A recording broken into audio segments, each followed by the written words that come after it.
This contingency is something I've wanted to do for this channel for a while now.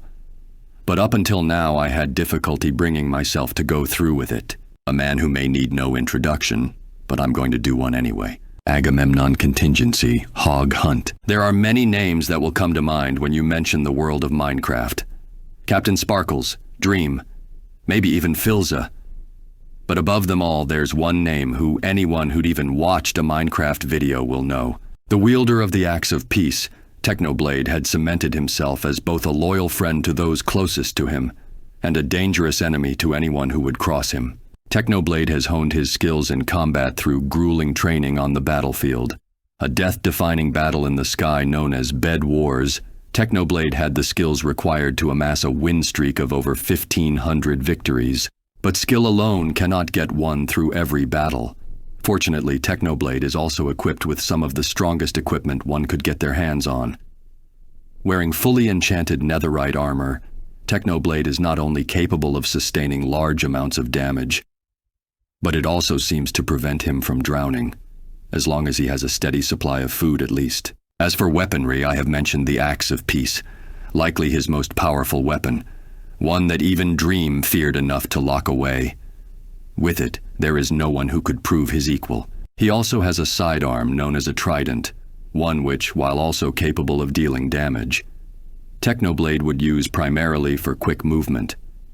When given the Riptide enchantment, it allows him to move quickly in the ocean, and should it be raining, it could even allow him to fly through the sky. If his skills in combat and ability to place high-level enchantments on his gear wasn't impressive enough, Technoblade is also very adept at alchemy, capable of brewing dozens of potions that can boost his already impressive stats. With these, he had proven himself to be a one-man army, as well as someone who'd stand against a government, even if it meant he'd have to do it alone. And believe me when I say that he is very well equipped for the task. With his stockpile, Technoblade was able to equip Tommy Innit and his allies with enough weaponry to not only combat, but overthrow the tyrannical government of L'Manberg.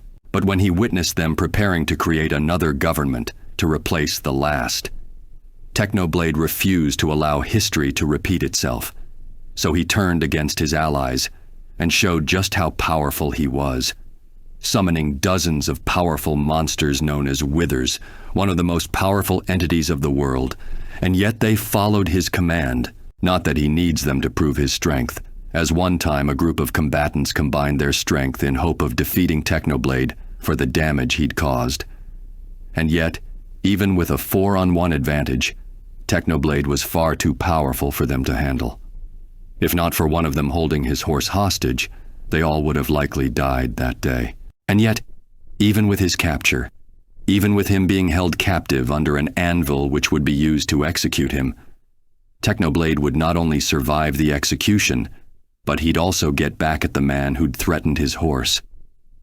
Despite no longer having his Axe of Peace and being left with only iron armor and a nether pickaxe, Technoblade was able to kill Quackity, who was wearing full netherite armor. In the end, Technoblade would run unopposed by anyone and would eventually achieve a previously thought impossible accomplishment.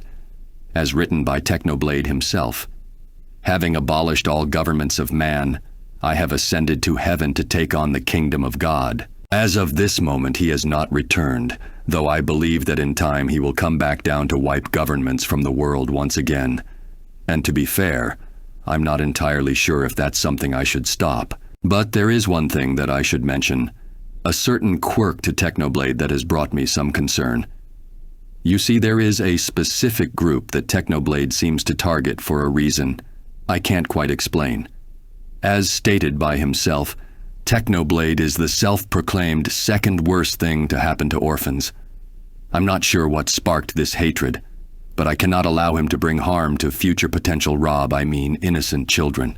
I spent my time researching the ways of Minecraft PvP, and have collected the required material to craft armor comparable to Technoblade's. Unfortunately, I can't seem to craft netherite batarangs, but I'm still looking into it. I have also crafted a large amount of end crystals, something that can deal a large amount of damage. Usually, lethal damage is not something I wish to use, but in truth, nothing is lethal when it comes to combating Technoblade. His iconic phrase, Technoblade never dies, boasting of his immortality. He is not someone who can be defeated with half-hearted attempts. I have also done research in potion brewing, but rather than use potions to boost myself, I have studied potions that can inflict negative status effects on others, both slowness and weakness to reduce his movements and hinder his ability to fight back effectively, as well as a potion of harming to deal damage through his armor. If used right, I believe I can subdue him quickly before he can summon his Wither army. I have also managed to recreate the only known prison that could hold Technoblade. Constructed by Awesome Dude and Dream, the prison known as Pandora's Box is an impressive build with many fail-safes to prevent escape. I might employ Awesome Dude to build holding cells for future contingencies. That said, Technoblade has escaped this prison through an exploit with an Ender Eye. I have to look into a means to prevent this from happening. With that, we've reached the end of this contingency. And now I'd like to speak a bit more about the man who wore the crown upon his head. Technoblade was a largely influential person to the Minecraft community, someone who many called a dear friend, and many others looked up to. His unfortunate passing 2 years ago left a hole not only in the community, but in the hearts of the friends he'd made. I know it's hard to lose someone like that, to lose a friend or a son, but because of people like you, we can ensure he is never forgotten. If I had another 100 lives, I think I would choose to be Technoblade again every single time, as those were the happiest years of my life. Technoblade 2022